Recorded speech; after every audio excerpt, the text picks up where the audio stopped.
Hello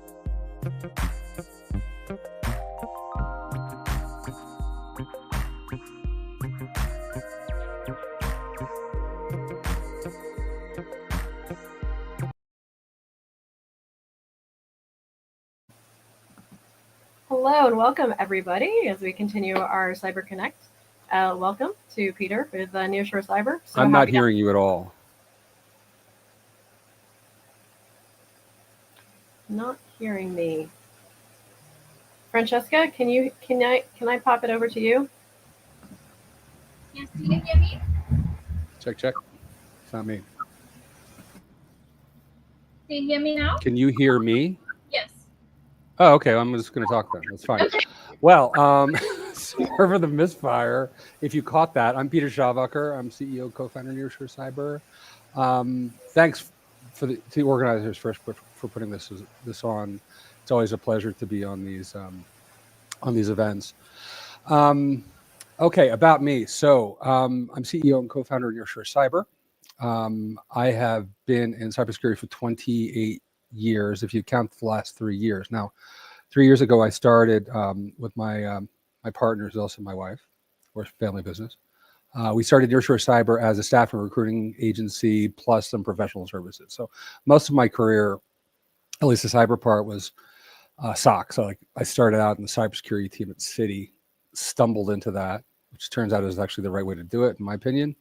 But my claim to fame is probably that I built the SIM practice for Optiv. I did stints at Deloitte, mostly, almost exclusively private sector. I did a little bit of federal in 2012, and I never wanted to do that again. It's not my thing. Nothing against people who live in that world, but you kind of like in one or the other, and I decided to stay out of it. We are based in Mexico in a town called Oaxaca. We're incorporated here. We're also incorporated in Dallas. Clients are mostly in the U.S., although we have some outside the U.S. And we, true to the name, Nearshore Cyber, we do a lot of nearshoring. So that means Mexico, but we've also extended our talent reach to APAC, a little bit India, other parts, some points south of Mexico, and we do occasionally recruit in the United States, and we actually have some of that right now. And I will show you some of that. What I'm going to talk about today begins with, sorry, I brought a posse, so they're going to be making some noise. Forgive them. What I'm going to talk about today is an abbreviated version of a talk that I gave on Monday to the cybersecurity community in Southeast Asia, particularly in Singapore and Malaysia. We're doing some recruiting at the moment for a major data center provider. So we've had findings from that. And I realized that they could be easily extended to the rest of the world. The idea of, actually, you know what? I'm just going to share my speaker notes. Can you cut me over to my screen sharing? Let's just do that now. Get out of the way. All right, cool. So I hate slides, but I do have notes, and I will share. I will show you how to get these, but you got to wait for a little bit, so you can't just bounce.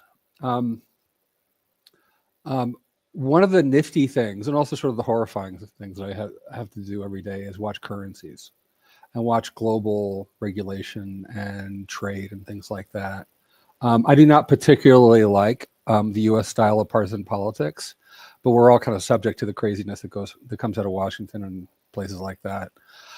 And it certainly has an influence on our lives and our careers, and the way industries work and what we work under. So before I forget, though, let's do this. Do me a favor, do everyone a favor, and drop your. Oh, I can't do it now. But drop your LinkedIn URL in the comments. Use this for networking.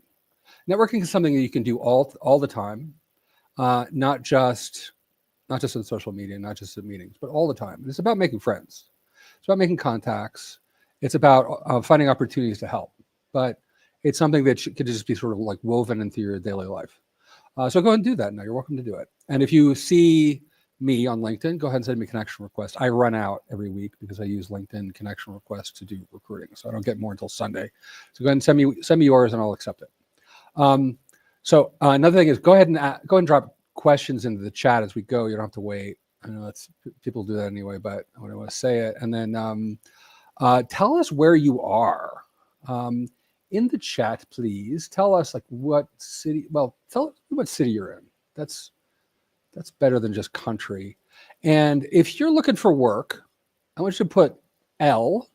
And if you're hiring, I want you to put H.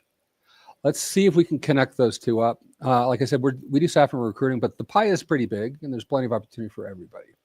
Now, first item on the list. No surprise if you read the papers, if you watch the news, the world has gone topsy-turvy. We've got political instability. We have climate change. If you live in the global south or if you live on a coast, you know this. I live in Mexico. I'm wearing a scarf because it's cold, because we're in the longest rainy season that I can recall. I think we've had the most rain in 23 years. It's good for us because usually we're pretty dry at this point. But we see cases all over the world where climate change is causing economic and social disruption. Concentrations of capital are getting greater and greater. More wealth is moving up, and it's not coming back down. So at least for most people. There is a geopolitical realignment going on. The role of the United States as the empire that starts at the end of World War II is coming to an end. You can blame individuals, you can blame political parties, but in the end, it's really just a process of change that we see throughout human history. If you really want to point fingers, go back to Romulus and Remus, right? You wind up tracing these cycles back to Rome, and they will probably continue, as long as human beings are organizing in large groups across vast territories. The United States is on the decline. Europe is unable to mount any kind of resistance or defense, and the U.S. and Russia have Europe in a kind of in a tough spot right now. The U.S. dollar has been the reserve currency for an awfully long time. Read about the history of that. It is fascinating, and it is starting to get important. Basically, reserve currency means that's where you park your money when it's in transit from here to there. It is effectively, the United States is effectively the international currency. And if things keep going the way they are with U.S. national debt and what looks like is going to be removal of the discipline that comes from having an independent Federal Reserve, the United States U.S. dollar could lose its status as a reserve currency, which would also mean probably sovereign default. So if you live in the United States, you're living in tough times, you're going to be living in tougher times. If you live next door in Mexico, well, it's not that much better, although we are better in this country about dealing with instability. Now, the money and the power is going to go someplace, and it is going to China. It is going through places like Singapore. I see this in the recruiting that we do. Like the Singapore's job market is tight, and there is very serious talent there. Malaysia, which is right next door, and they used to be part of the same country until the 60s, I think. Malaysia's job market is also very tight. There's a lot of work to be done, and not enough people to do it. There's also, interestingly, a lot of OT talent, operation technology. So they're like different kinds of talent, different parts of the world, depending on industries, geography, the kind of trade that flows through there. Something like half the world's oil and gas bounces through the Malay Peninsula. Double check that fact, but I think it's roughly correct. Now, if another way in which to look at the flow of power on the planet is that countries that are used to dealing with instability, like Mexico, like parts of Southeast Asia, like India, find themselves in a pretty good position because they can deal, because people are used to dealing with adversity, used to adapting. They also tend to look at security differently. So cybersecurity in a place where there is the threat of violence, insurrection, different kinds of government repression, different kinds, live differently and have different kinds of skills and capabilities. What you get are greater importance of social connections. Family connections mean a lot more. Like if you can't get a contract resolved in court, you do it through family and friends, right? These are working systems that are not dependent on governments or large corporations so much. So what does this mean for information security? And by the way, toward the end of this, I'll talk about what specifically to do if you are an old timer in cyber like me, and then I'll talk about what to do if you're new. So what we have this sort of perennial problems of the increasing severity and frequency of malware, host-based attacks, so-called lolbins, which is just to me like what we used to do in the 90s. That continues. Fraud and phishing gets worse. The distribution of talent is a worse problem now than it's ever been. There are people who look at the IAC squared. Sorry, I still call it IAC squared, IAC2, who look at their studies, which are really about what hiring managers want, not what they're budgeted for, but what they want is, well, amounts to about 4.5 million unfilled jobs in terms of what they intend, not what they're going to get. But it says a lot about what the need is. And that's true. There are also a lot of people looking for work who don't meet the needs of the hiring managers. I have interviewed about 2,000 people over the past 3 years, maybe more now. We track about 18,000 profiles. And there are a lot of people with skills that aren't useful, not marketable. There are a lot of people who invest heavily in certifications, and those are not useful. They're not valuable. Part of it comes down to the fact that the marketing of training and certifications is, well, it's designed to sell and market certifications. It's there to make money. The actual work that we do to become cybersecurity professionals is different. And actually, let me jump a little ahead for a second. I've earned a lot of certs over the years. I got the Security Plus when it was in beta. I got the Project Management Plus when there was one, when it was in beta.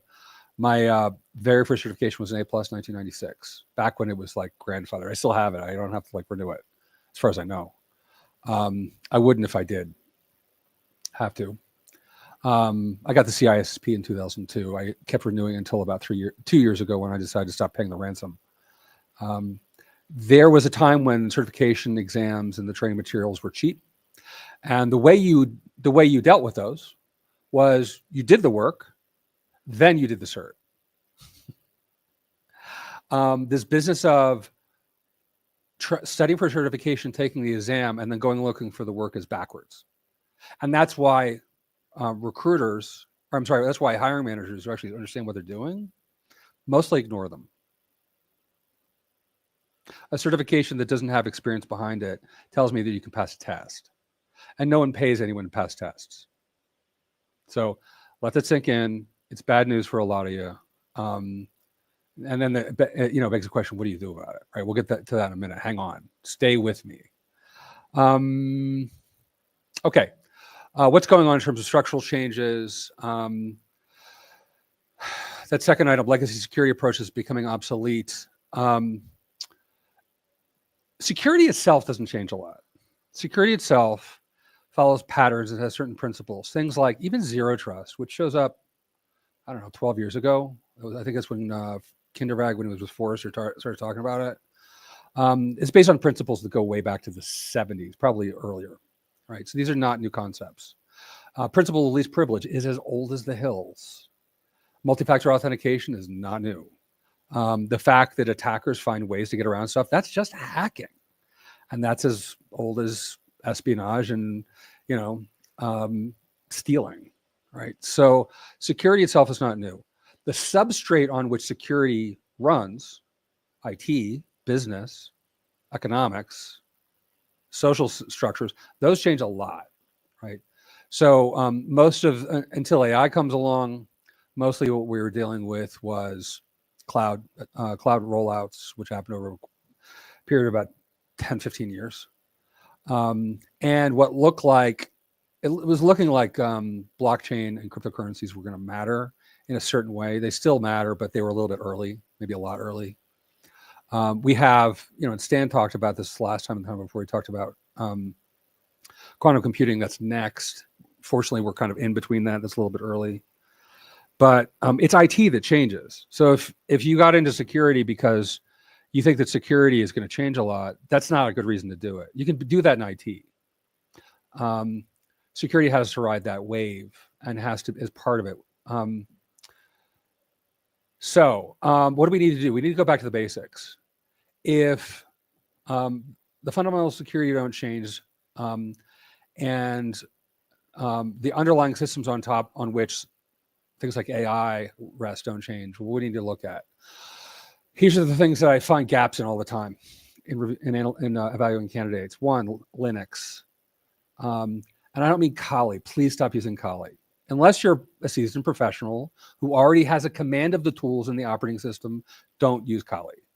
Kali is terrific for convenience. If you are trying to learn, it is worse than not using it at all because one, it'll give you an unrealistic sense of your own abilities. And two, it hides the good stuff. Now, how do you learn Linux? Well, for one thing, you can read source code. You look in the comments. And I mean the source code, I mean C and Python. Get comfortable with that stuff. The comments are oftentimes great. And if you don't understand the source code, ask AI. Say, explain this code to me. Write the comments for me if they're not in there. But if you look at the core utilities, the basic the basics of Linux, you'll find that all that stuff is well commented. If you don't have the source code on your own system, just look for it. There's source code repositories for pretty much every Linux distribution on the internet. You can see it there. Networking. How do you learn that? Well, one way, build labs, troubleshoot your lab. Have at least 2 computers, maybe 3 computers, put them on a switch, get your friends together, pile your equipment into somebody's spare bedroom or whatever, and make things talk to each other. Now, question is like what? Like, so what? So you have this machine can talk to that and I can SSH. Big deal. Well, one of the things you can do is ask an LLM for a project. You can say, Bob and Carol and Ted and Alice and I are getting together and we have list equipment. These are our skills. These are our abilities. This is our experience. You can even drop your LinkedIn and your CV in and say, this is where we're starting. Suggest a project. Suggest a project that we can complete in 8 weeks. And state explicitly what you want to do with it. If you want an alternative to certifications, you could say, suggest a project that would result in some kind of deliverable, working code, documents, whatever, that I can put on the internet. Maybe it's GitHub, maybe it's the Nearshore Cyber community, which I'll show you in a minute. But go ahead and publish, and then link it up to your CV and your LinkedIn profile. That way, when somebody says, well, how do we know you can do this? You can say, oh, the certification is about passing a test. My friends and I actually did it. Do you want to see a link to the code, to the working application, to the documents? Make video of yourself demoing it, right? And the great thing is, most of this stuff is free. Free. Certifications are expensive, both in terms of the money and the time. Right, so you might as well build something, and you might as well build something with something you're supposed to be learning, which is AI. Right, systems design is another. You get that through to learn to write software. I avoid saying coding because coding is just one part of software development, and software development is a component of systems development. So you have code, you have software, you have systems. Each of those deserves its own, I don't know, several days of conversation. Won't get into it. Another is product and project management are becoming increasingly important. Andrew Ng, who's the CEO, I think, of Coursera, a couple of months ago, talked about the change in the ratio of project managers to software engineers. He said at one time, the ratio was 1 project manager to 3 developers, 3 software engineers. That has inverted. Now it is 3 project managers to 1 software engineer. Why? Because thanks to things like software-assisted coding, software-assisted application development, vibe coding, which is a valid term if kind of goofy, project managers can write their own prototypes. Project managers can do more than just like make diagrams in Figma. They can build working systems that may not be secure, probably aren't secure, aren't scalable, aren't resilient, but are working, and they can use that to test features. And then they can consult with a smaller set of software developers and then pass it off to them for finishing, right? We're seeing a lot of that. And what that means then is a team of 4, let's say, 3 software developers. I'm sorry, that used to be 3 software developers and project manager producing X amount of software or product can now, if you invert that, produce 10X. And with better quality in terms of what people actually want, because you can test, you can show software to people, and also then make more efficient use of capital. So the amount of capital that's sort of moving around right now is actually going to become not entirely irrelevant, but less relevant. What that starts to look like is you want to build a software product and it's 2020. You need $1 million in 2 years to build your MVP, your minimum viable product in 2020. In 2026, maybe even 2025, you need $50,000 or $10,000 and 6 months, which what that suggests is that you can then maybe avoid having an A round, maybe even a C round, and take something to market. And also means that if it doesn't work, no big deal. All right, let me take a quick detour for a second. Like I said, go ahead and connect with me on LinkedIn. I'll accept. This is our website. I vibe coded this thing. Here we have resources. And this is something that I vibe coded. MSSP financial calculators.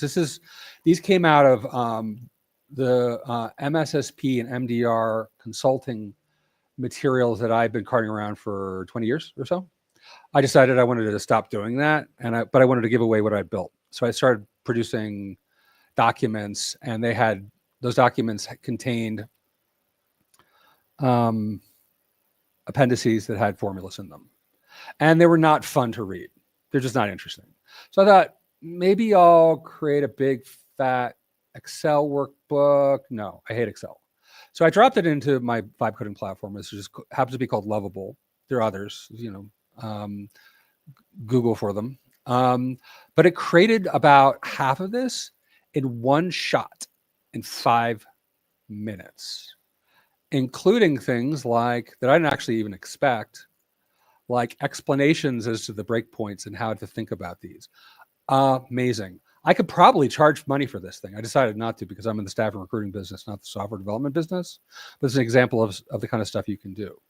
Other things that I managed to do is create backgrounders for podcasts that I'm working on building.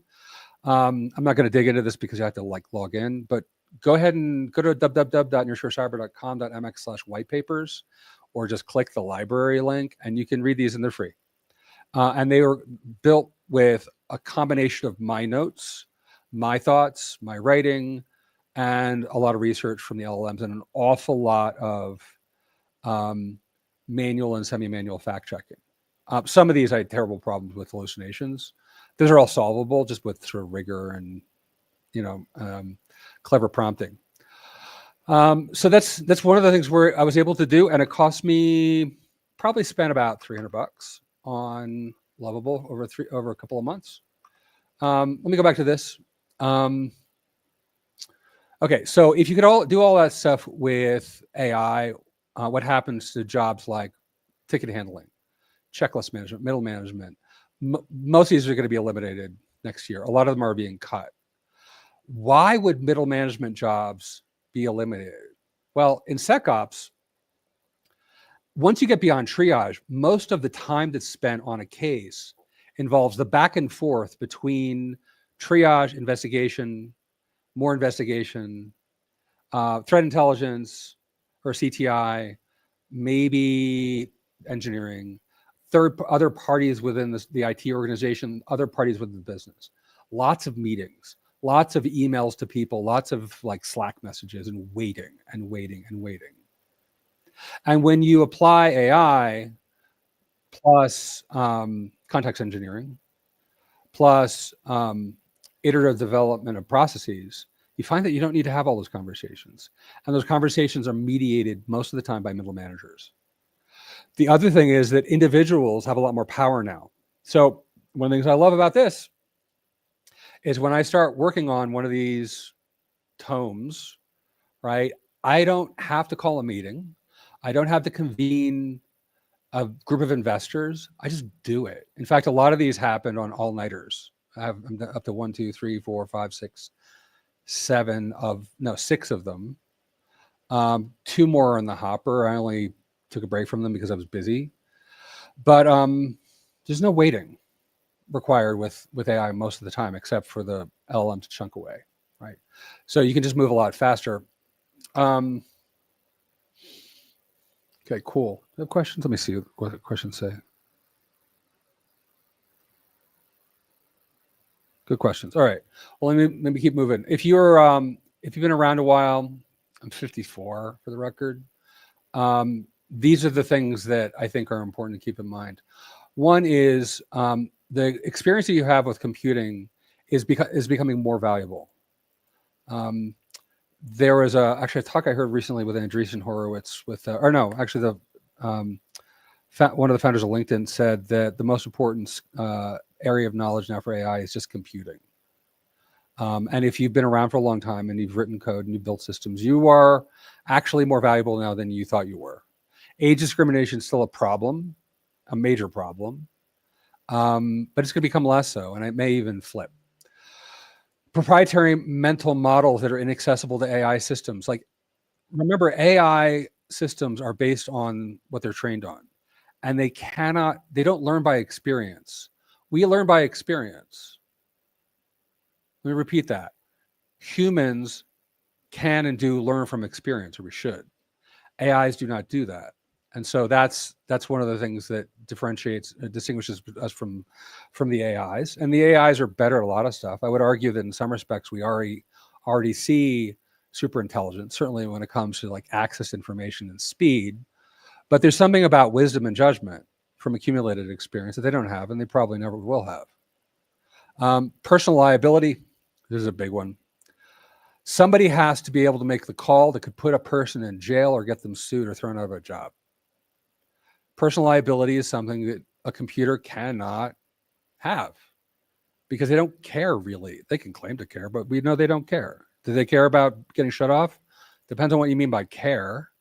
They can be rewarded or punished in terms of like their programming, but they don't actually care. I mean, remember, every AI is a kind of empty shell. It's not exactly a zombie. It's kind of like that. The other thing is binary versus non-binary thinking. A couple of weeks ago, and I think it was on a Saturday, maybe 2 weeks ago, some of the folks from OpenAI published a paper where they said that they basically had figured out hallucinations. And they said the cause of hallucinations is rewarding yes or no answers, right? So true, not true, true, false. In other words, the digital. Binary, digital just means 1 or 0. That's all it means. But the world is filled with non-binary things.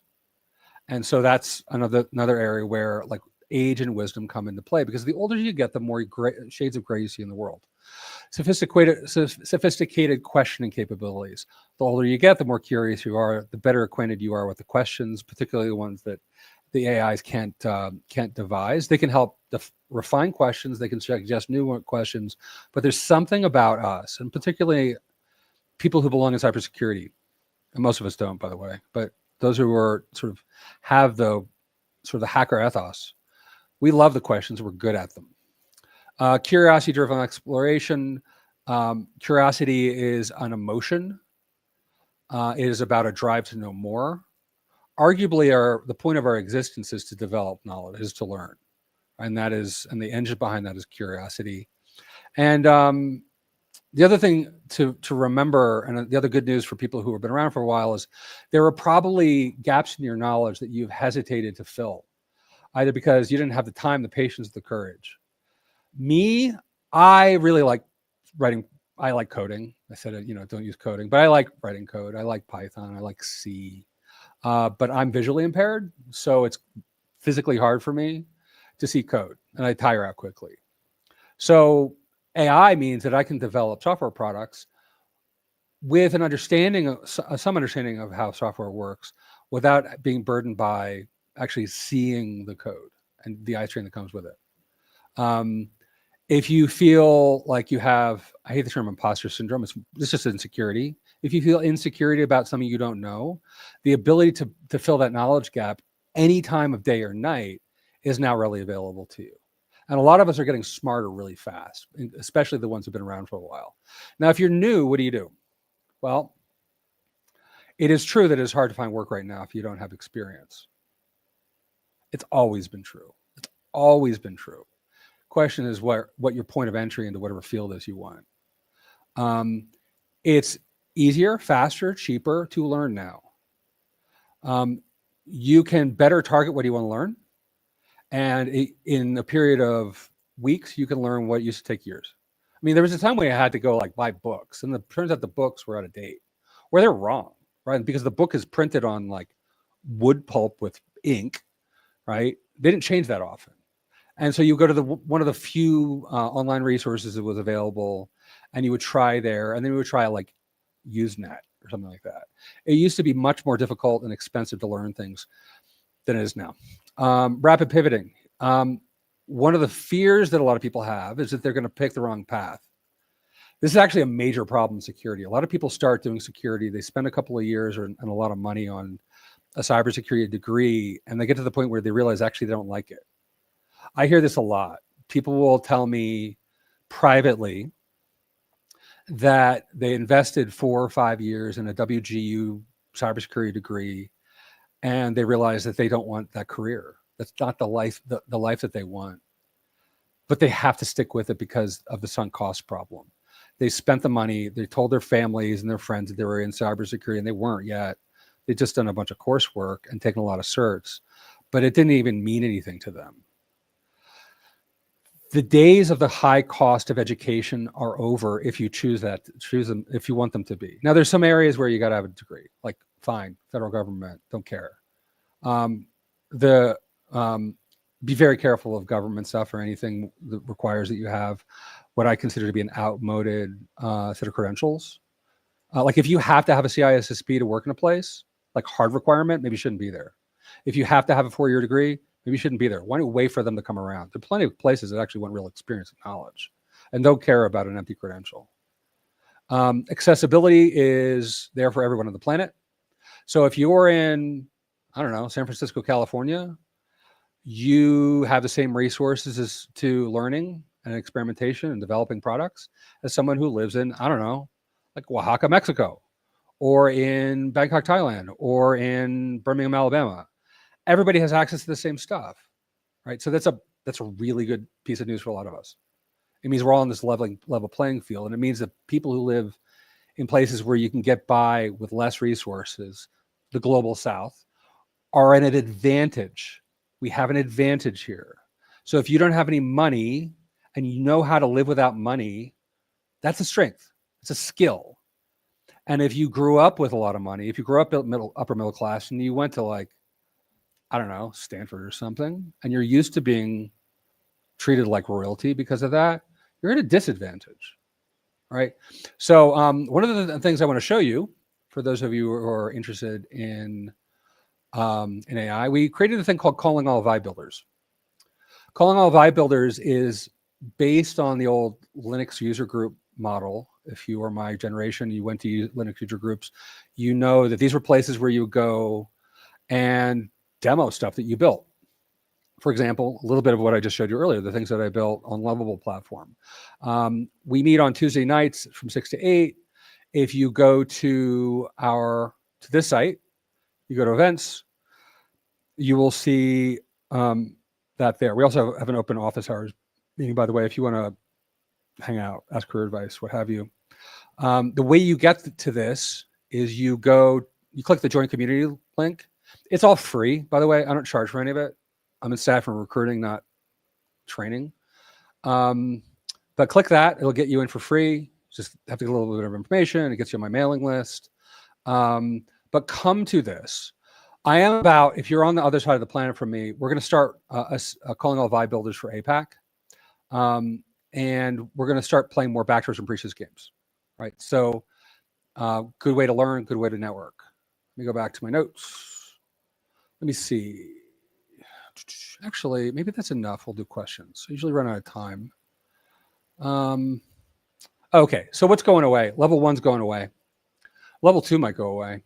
If you're gunning for a SOC job, you're running toward something that's not going to be there in 6 months. Now, why are people still selling that? Why? Because herd mentality. Because SOCs are teams, and SOCs can be sold to and staffed and trained in blocks, which make them more lucrative. So if you're a training provider, you can create one set of training and sell it on an on-demand basis, or you can sell classes on an on-demand basis. There's a lot of money to be made in the same way that, in 1849, the money was made with picks and shovels, not the gold. People are telling you you're going to get gold, and they're selling you picks and shovels. That's training. That's certifications. I know that seems harsh, but that's the truth. GRC coordination is slipping away pretty quickly. Product like Vanta, which is one of the few things we actually resell, takes care of that. You don't need people walking around with clipboards or virtual clipboards and checkboxes. Anything that is non-AI assisted development, with the exception of certain, like, there's some niches, right? So if you're dealing with embedded systems, like things that you wouldn't want touching the world, like those are probably fairly safe. But if you're a Python developer, particularly if you're doing like React and TypeScript, like forget it. You need to be doing this stuff with AI. Good news is you can produce a lot more software and much more easily and have a lot more fun. So I'm let's see. I think that the rest of that is pretty much for APAC. Let's do questions. Can I have questions?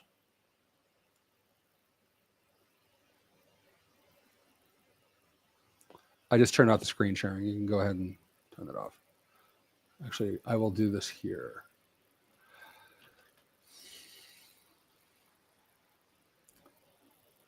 Dial up. Yes. You're still on CompuServe? Heavens of Betsy. Okay, I'm just looking through these things.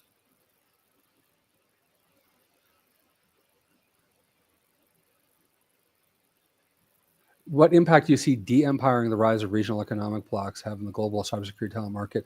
Okay, so I was going to talk about the H-1B thing, and I guess I should. What's going to happen? Looks like what's going to happen is the H-1B is going to cost $100,000 per year for 3 years, which basically means if you're coming to the United States as and expecting an H-1B, it's not going to happen. I believe, although it's funny, the effective banning of H-1Bs is good for me as a business. But as a human being, I think it's awful. I don't see any reason for it other than simply racism. And so I'm opposed to it. I think the H-1B system was already inhumane, and we should have open borders, period. So that's my politics. Now, as for what's happening, you're going to have a U.S. only market, very like domestic to domestic. You're going to have far fewer people come in. What a lot of people don't realize is so much of the innovation in Silicon Valley came from like really brilliant people from South Asia and Southeast Asia, from China, some from Europe. The brain power that we benefited from other people's brain drains in the United States, I say still we, like I'm still there, was a huge benefit to technological advancement. So technological advancement in the United States is going to slow down. Part of that comes from the fact that like people are not actually very serious about learning. A lot of people are somewhat serious about degrees and credentials, but actual learning has taken a backseat to the paper, the check boxes. The next time you accuse somebody of checkbox security, think about your own education and how you treat credentials. So the United States needs at least 2 generations to get itself in order. And I don't know if that's going to happen. When I recruit out of places like, there was one of the things that we work with is data scientists, because data science shows up in security a lot. And I was pleasantly surprised about 6 months ago to find that Mexico has this history of math that goes back to the invention of the concept of the number 0. That came here first. In fact, not far from where I live in Oaxaca. And so there is demand for data science people in Mexico, partly because of that, but also because people tend to work harder. Americans tend to not work that hard these days outside of rural areas. I've noticed that, in the so-called flyover states, people still work really hard. I think people are depressed. I think people are anxious. I think people are feeling a lot of hopelessness. I don't know that it's anybody's fault. It's just what you got, right? So get to work. You're not competing with anybody. And in fact, the world would be a much better place if people stopped thinking about like China as the enemy. Like there's a lot of good stuff happening in China. Pay attention because so much of that stuff is open source for a reason. What else? What's the next one? So, okay, what impacts do you see? Let's take another one.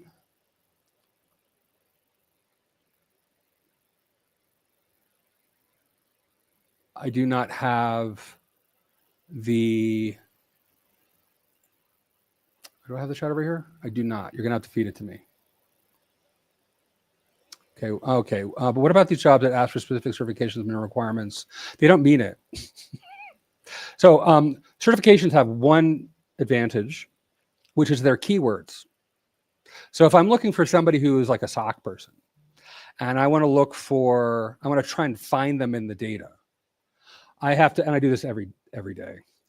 Splunk, CrowdStrike, threat hunting, cyber threat intelligence, incident, like there are all these keywords that one has to look for to describe someone, or I can go CISA Plus.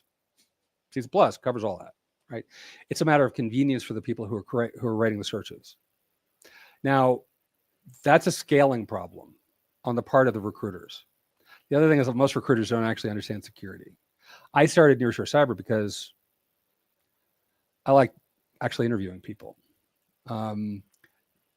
Currently, the best way to find out what someone can do is to have a conversation. I think somebody earlier, I forgot what it was, talked about a couple hours ago, how when they were interviewed, they were asked questions about how to solve like scenario-based questions.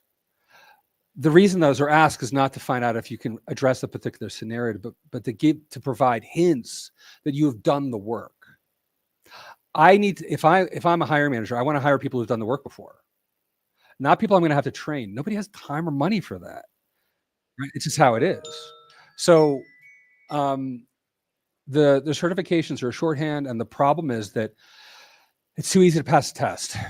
So they just don't mean much anymore. Now, there are a few that are good. The CISSP is technical and basics. People will tell you it's not particularly technical. I don't know what they're saying. It's technical. They'll say that it's advanced. It's not. It's basics. One of the most important things about the CISSP is you have to have 5 years or 7 years, depending on whether you have a degree or not. You have to have time in the field before you can get the certification. You could take the exam anytime you want, as far as I know. You just won't get the cert. I got a lot of studying for it.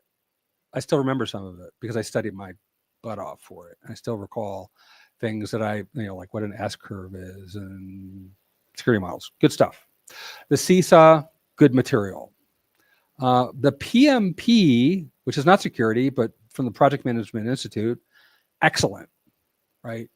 But the Security Plus, I have interviewed probably 1,000 people who have it who don't know what the CIA triad is. They don't know the basics. They pass a test, they forgot it all. What that means is when I see that, I go, all right, spend $500 and study for a week. Now I have to interview them anyway. And usually I just pass over it. I don't know. I just skip it. The problem we have is a lack of imagination and people wanting to believe that there is a path into a cybersecurity career. First problem is if you've never been in cybersecurity, you don't even know if it's for you. That creates a dilemma. How do you find out if it's for you if you can't find out until you get there? Well, one way you do it is get to know security people. Where do you do that? Get a job in an office. Doesn't matter what the job is. Get a job in an office. Me, customer service. Customer service jobs are hard to find. Getting harder to find. But there are still office jobs. There's still clerical jobs. Get a job in an office. Get to know the IT people. You may find that before you get to security people, discover two things. One, security is in everything. It's all over IT. To do security, you don't need to be a security specialist anymore. In fact, I don't know if you ever did. The people I came up with back at Citi, they were Unix engineers doing security, particularly identity and access management and host level security, kind of for the first time. They were doing security, but they weren't security people. The department picked up the name security later, right? And most of IT is still that way, particularly cloud. The other thing you're likely to find is you actually like IT just fine, and that the need to get a security job with the title doesn't matter. IT is cool. IT is fun. I think. If you don't think technology is exciting, if it doesn't light you up, you're not going to be successful in security. Security is fundamentally an engineering discipline. Don't let anybody tell you any different. It has business aspects, but it is an engineering discipline.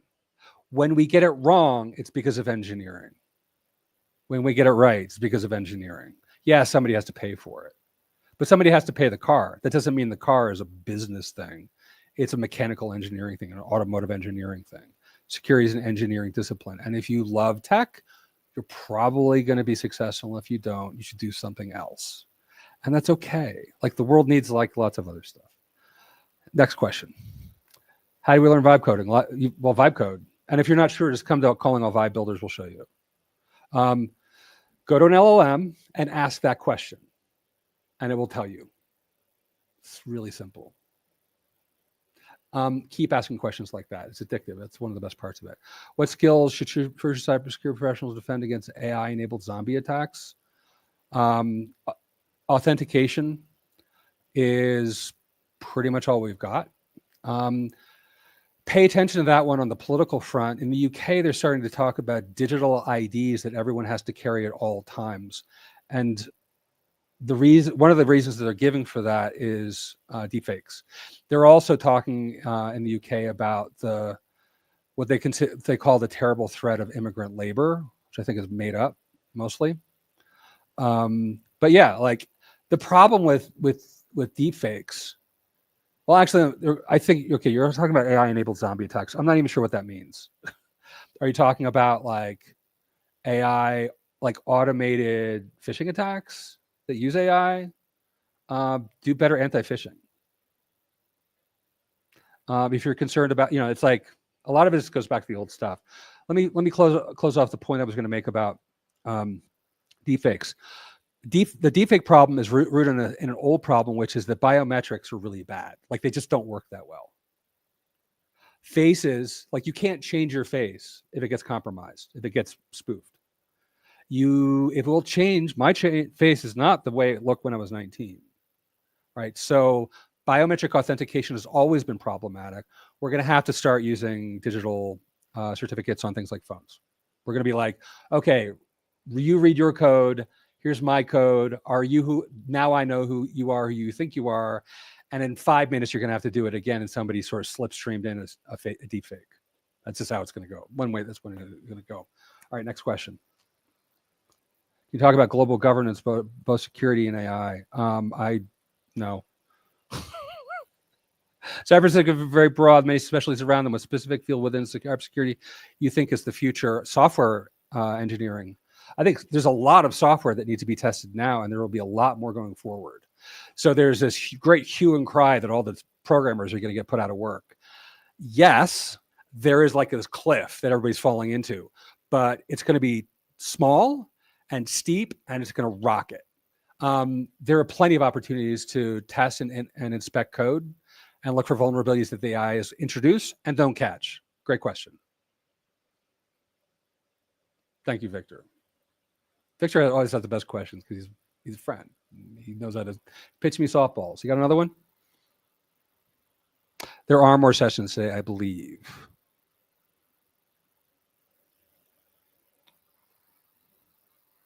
Just about acronyms. Yeah, Chinese alphabet would be cool. We should all be learning Chinese anyway.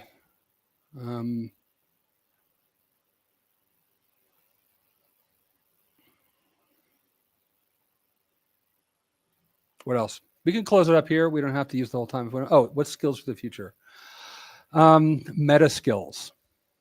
Skills that help you get other skills. One is the ability to work hard, which sounds a little weird. Like we're not born with the ability to work hard. It's something we develop. So if you've ever been involved in athletics, sports, weightlifting, whatever. My thing is weightlifting because it's actually safer than anything else. Like lift something, put it down. Hard to hurt yourself that way. You know that your ability to sustain pain increases as you do so. The ability to exercise patience increases as you exercise patience. So learning patience, learning how to suffer, learning how to commit to a task and see it through. These are skills. If you have an ADHD diagnosis, I would suggest that you have a different style of thinking. You're not broken. You're just driving a Formula One race car as your daily driver, and you just have to learn how to do it differently. Another is being aware of yourself. Meditation is a good tool for that. The single most important thing when it comes to security, cybersecurity, is knowing if you should be there or not. Only you can say that. We created backdoors. We didn't create backdoors and breaches. We started playing backdoors and breaches because about 1 in 5 people that I would interview, I'd be like, you really, like, I don't know if you should be here. And I would say that. And then like, ugh, right? Not a happy moment for the people I was interviewing. So I would say, all right, come play with us. We're going to do this thing where we simulate a instant response tabletop game. And it's non-competitive, it's cooperative. You can play or you can just listen. But if you play and you feel like this is you and you want to devote your life to it, if you want to devote 8 hours a day, by the way, work-life balance is nonsense. If you do this, total nonsense. But if you feel like you're driven to do this all the time and can't stop thinking about it, great, you're one of us. And you feel like, oh, like, I'm not into these people, right? Go do something else. Like, it's fine. No one will think any less of you. In the end, one of the most important skills is knowing that no one actually gives a damn about you. No one really cares about me. You don't care about me. And that's good. That's liberating. You've got to get used to that idea, though, and that the only person who really cares about you, and I don't know, maybe your mom, right? That makes you free to run experiments, try stuff, make mistakes, make stupid mistakes, right? Do lots of them and share them with us, right? And we will cheer you on. Beyond technical abilities, non-technical skills such as language proficiency, cultural intelligence, increasingly crucial for successful global cybersecurity career. Being able to organize a calendar is pretty cool. Showing up on time is a rarer skill than you would believe. Listening is another one. Listening like patiently and with a generosity of spirit is a skill. Writing. It's really easy to produce a lot of text with AI, but ultimately you got to edit it. You got to know if it's good. And I would suggest becoming sort of culturally educated. That means music, art, literature, poetry, history, philosophy. If I were to, if you came to me and said, put a gun to my head and said, recommend a degree program, I tell you like anthropology, philosophy, history, mathematics, one of those. Not cybersecurity. Cybersecurity is not a degree program. I don't think it ever should have been. It's something you learn after school. Comp sci, like real, like double E stuff. Yeah, that's hardcore. What positions are you seeing in the future? Thank you for prompting me for that. Here's what we're going to do, because I actually got an interview guy in 3 minutes and I need a break. If you go to www.nearshorecyber.com.mx, click on careers, and you'll see that there are, among others, there's 6 openings right now. One in Harrisburg, PA, could be on-site, could be off-site, could be anywhere in the United States or Mexico. We are recruiting for our friends at NTT Data. The security department there has us looking for security platform engineers in Malaysia or Singapore. That's 2 days a week on site. What else? There's a operator of pharmacies or something like that. I forgot what. They're San Francisco based, like a health tech company, but they're looking for people anywhere in the United States and maybe Mexico. And then we have kind of like open positions. So if you're looking for work and you're not sure if like you match something, there's a generic thing at the bottom. Go ahead and submit your CV, put in comments, tell me what your number is in terms of what you want, the kind of money you want to make. I don't care what you're making now. I want to know what your price is. And that'll get you into our system. And that way, when something comes up, we can get a hold of you. Other than that, join our community. We created it for two reasons. One, because we needed a place to send people so we could develop them over time in ways that didn't involve certifications and didn't involve formal schooling. And the other was to find out who came and who the leaders were. And there are people here right now in this session who came to us and volunteered to take leadership roles. You want to be a leader? Lead. You want to be a CISO someday? Like, start doing it now. I think that's good enough. Was that okay? Fantastic. So much. Great. Thank you for coming on today. I'm going to call it here, but thanks so much for coming today. I really appreciate it. Hope to see you all again soon. Take care. Thank you.